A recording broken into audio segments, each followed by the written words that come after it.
Don't worry, in this video you won't hear any cheap jabs at the game title or a grinning recitation of each digit following the point, as if to impress. When a software or a game is officially released, historically speaking, it's version number 1, or v1.0. v1.5 suggests a big revision, a significant upgrade, and since Yoko Taro likes to play with stuff and differentiate himself, he just took the square root of 1.5 and put that in the title. That's it. That's all it means. And he called it that in spite of any opposition by the marketing department at Square Enix. In Nier Replicant Square Root 1.5, when you first take control of the main character, you receive a tutorial on combat commands. Now, I happen to be an expert on this subject, and it's clear that the game is introducing you to only one of 2 available attack options. It never mentions the possibility of performing a heavy attack. It's unlikely that you're going to hear anybody else discussing tutorial prompts, but in a remake dropping 10 years after the first installment, having the game tell you to jump after you've been moving around the world for 40 minutes just doesn't add up. Or maybe it's necessary for all the noobs. Hey, why are you showing my fail? You weren't supposed to do that! As you can see here, the fishing controls have been drastically improved and refined compared to the original version. There are a ton of new lures to choose from, and wait, why are you using the footage of me messing up on the tutorial 4 times in a row? Why do you keep exposing me like that? Oh, you're asking for it. Trivial tutorial prompts may, or may not, be one of the many ways that Nier Replicant takes advantage of your expertise, yet more evidence of how the game is built on industry tropes and stereotypes. It's a real challenge to not get bored of how side quests are structured, or the many dumb, uninspired errands, which you come to realize are useless unless you want to waste your time helping random strangers and getting mocked by other characters for 0 gain. If you know anything about the game, you're already aware that it's infested by fetch quests. This expression is necessary since it's so trendy to use nowadays. It makes you sound like much more of a connoisseur. These quests are just a trap set by Yoko Taro for completionists and die-hard JRPGers, at best designed to make you reflect on all the time you've wasted on other games and how you're going to rely on a guide to know how to play Nier. It's extremely easy to label Nier Replicant as a role-playing game, and equally as curious to discover that your character's status menu has been relegated to a secondary window you'll never have to access. The customization factor is very limited. The only thing that'll require attention now and then is your weaponry. Weapons can be boosted up to 4 levels. The most powerful weapons are 2-handed ones, but these are costly in terms of weight and have a slower swing rate. Spears have the unadvertised, unintended ability to let you move around faster by exploiting their animation. Look at this! How great is it to spend all your time moving around like this? Reviving the mission to collect sealed verses alongside Grimoire Weiss, your resident flying book companion, you're able to apply 2 words to each of your weapons. Obtained by slashing shades, words are non-consumables, so you're free to swap or add them universally to any weapon you have at any time. Magic can take advantage of this kind of buff too. As you advance in your quest, your arsenal of magic grows to include 8 different options. The control bindings allow you to access 4 of them at a time with the dorsal button, though at the expense of your evade and defend abilities. And that's not the only change you might think to make. By default, pressing up on the D-pad will quickly open the item menu. Right, down, and left can also be selected, each button summoning a different menu of weapons according to their type. By holding down the button, you'll get the quick switch weapon function already familiar in Automata. It's not exactly the most intuitive function, and the opposite actually feels more natural. But fortunately, you're given the option to flip these functions, so you can quick switch by tapping instead, which makes much more sense. That way, you can easily recall the weapon you prefer in situations that require more magic power, attack power, or weight. This would be the smart way to use the tools at disposal, if it weren't for the fact that combat, while being acceptable, is far from outstanding. The difficulty of Nier Replicant is simply unbalanced. You can just hold down the light and heavy attack controls to perform consecutive moves without multiple button presses. Evading is a mechanic you'll be tempted to abuse due to invincibility frames and the innate ease of strafing to the rear of your opponent. Locking can become an issue if you're trigger happy. Well, stick-er happy. When locked onto an enemy, you can toggle from one to another by moving the right joystick, but if you have the natural instinct or need to rotate the camera, you're going to complicate your life by constantly being locked on. On normal difficulty, the game is way easy, to the point where a button masher could easily defeat major bosses with just a couple swings. A boss fight that will require 9 hits on hard takes 3 hits on normal.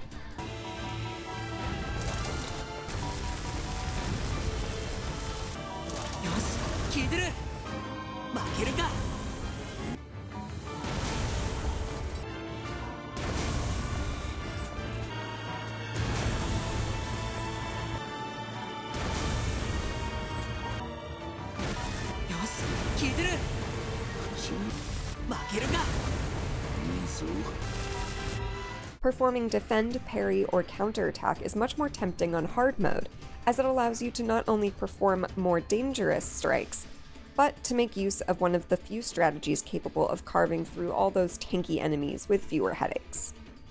Don't fall into the trap of playing on hard mode, not because you won't be able to change after pressing start, but because hard mode betrays and exposes the fundamentals of Nier Replicant even more. The assertion that enemies absorb damage like sponges is not an overstatement. In late game, armored enemies hardly notice armor breaks or guard breaks, and a boss's health bar might not seem to deplete even though you're dealing solid blows. The natural reaction here is to think that your character is underleveled, which could still be perhaps, but if that were the case, it would conflict with the provocative trolling side content, which should exploit the typical behaviors of JRPGers. Namely, their habit to do whatever any NPC asks in exchange for reward and character progression. So let's get this straight. Yoko Taro doesn't want you to waste your time, and that's why on normal, progression is quite easy, while on hard, it's a necessity? On normal, you can somehow avoid, or at least limit the horrible but intentional tedious progress system and side quests in order to focus on the main narrative, simply using different magic without worrying about the level of challenge. Magic is, on paper, a more entertaining support in combat than the limited cold pod in Automata. But this ends up being just a fleeting victory for Replicant when, at the end of the day, it can't hold a candle to the sequel. Dark Whirlwind doesn't appear to be as useful on hard mode as it is on normal. Meanwhile, Dark Execution is a smart way to buy some time when outnumbered, allowing you to use a routine you're going to exploit in any unbalanced situation. Impale your enemy, take it down, and then perform a finisher move. Since Nier refers to many games on various occasions with dedicated dungeons, it's not far-fetched to think that this routine could be a reference to games like God of War. The game's development was consigned to Toy Logic, who you all know for titles like this. This is the kind of project that companies consider a perfect fit for less renowned but promising teams, which makes sense. Lower risk projects are good opportunities to cultivate talent and skills with less pressure to deliver. A lot of not so obvious changes have been introduced to revamp Nier. To give you an idea of the state of the original, development director Saki Ito noted not only how physical and magic attacks were not available at the same time, but how Grimoire Vice was not always visible on screen, which was unexpectedly difficult to change. Graphically, the presentation is cohered by the art. In Seafront, discrete environments are rendered when they are overexposed in the sunlight, but light sources, of which there are potentially many in a single closed room, exist only to provide some color to the bland palette of this decadent world. This being the remake of a 10-year-old game that is now not one, but 2 generations of consoles past, needing to watch cutscenes that are pre-rendered and lower quality, even just 2 or 3, provides a really distasteful effect. Do we care to think of it as an homage to the tradition of Square Enix FMV? We can invent this excuse, but production-wise, it's a step backward. The PC port has a pair of notable issues that simply cannot be justified. Firstly, the mouse cursor doesn't disappear. It just sits there conspicuously in front of everything. And secondly, the logic and the gameplay are still tailored at 1:1 with the frame rate, so you have to lock to 60 FPS externally. But then the game for some reason doesn't recognize your gamepad, so you have to deactivate Steam input and inject a DLL from an unknown source using somebody else's work. And even then, you still notice on occasion, like when you release run or perform evade, that your character automatically executes an attack. Nier Replicant's PC port isn't maybe broken like Nier Automata's was at release, but if you're particularly sensitive about the subject, you might have legit reason to think again before buying it. Still, that's not to disregard the stable 60 FPS frame rate. Any occasional frame you see dropping here was due to the burden of recording. Beyond that, there were literally only 2 or 3 instances of serious dipping, one being a scene where the render distance was quite large and some specific effects had to run simultaneously, and another being on hard mode when the game decided to spawn an insane number of shades within the same small area. Because it's not enough to play cheap and dirty by surrounding you with enemies at every turn, blind corners included. Why not let them attack when they've barely finished rendering? Where are all those heroes saying hard's not difficult? Yet another detail caught while evaluating the AI's aggressiveness and behavior. A crowded group of shades will recognize and target your character even if he's clearly out of sight many meters above them. The only way to explain this behavior is by pretending their Argo range and eyesight work exclusively within a specific X-coordinate radius.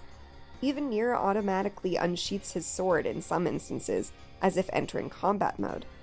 It's a good example of how rough the game can feel at times. The word outdated doesn't apply to Nier simply because of the backtracking or unfashionable role-playing elements. In the game's 3D environment, your movement is curbed by invisible walls which materialize when you try to jump over obstacles that should be well within reach. Remnant of an old world-building tradition, it maintains the limited structure of the original level design. Not a bad one, indeed, as some maps that appear underutilized at first start to make more sense as events unfold. Nowadays, Nier's trademark camera roll, while no longer cutting edge, is a breath of fresh air, though it is still in no way as impressive, refulgent, or as inspired as in Automata. Should you ever hear anyone squawking about the miracle-fast loading times and powerful SSDs that new consoles have, keep in mind that similar loading times have been standard for years. In fact, a modern engine shouldn't require a loading time when you enter your library. But with a legacy engine and all the PS4s filled with mechanical hard drives still out there in the wild, these are the types of compromises you have to deal with even if you have a 2.5 GB per second SSD. Not much to say about the soundtrack or musical composition, mainly because there's already way too many people tearing their dresses in a race to provide the most searing description, a competition frankly not worth entering. The only notable exception to this is the excessive recycling of certain motifs that devalues their meaning and potency. And it makes no sense that you're able to choose between the newly rearranged soundtrack and the Automata one? Why not just leave the original one in place? Instead, we have to spend time fiddling with the sound design, one of those things nobody cares about but makes all the difference in the background. It's immediately apparent that the sound has not been underestimated. The positional detail of what seem like unimportant sound sources resolves any graphical perplexity you may be experiencing in gameplay.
Oh, well, if none of what you just heard or didn't hear made sense, just go ask that other YouTuber who tells you every 2 months how great those new headphones are that he just got.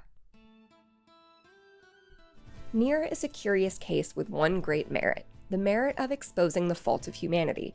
It comes from an era of overrated games that were plagued by technical problems.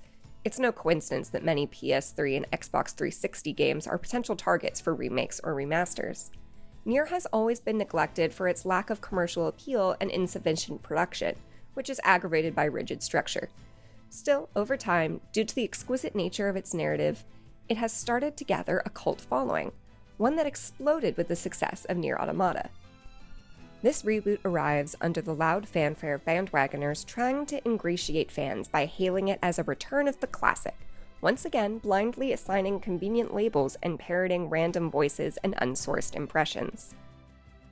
Nier Replicant is a twisted experience with an impervious wall of 15 to 20 hours gameplay in the first act, a difficult duration for the average user to overcome in terms of maintaining interest, especially in an era where players can receive refunds within the first 120 minutes. The idea to deconstruct and emphasize some of the industry's worst practices works in a limited way, but is self-defeating due to its extensive flat implementation. It's clear that Sukuna is queen of the cultivations, but any meta attempt still represents real-life time you have to dedicate, and you can't just check the achievement trophy percentages to see the number of people with access to the various endings without modern shortcuts, aka YouTube. The merge with other design choices is a big factor that ruins the player's experience. Namely, the way that information, dialogue, and specific content plays out on screen, and is conceded to the player, is a key element in a narrative that categorically blasts the majority of popular and highly rated games.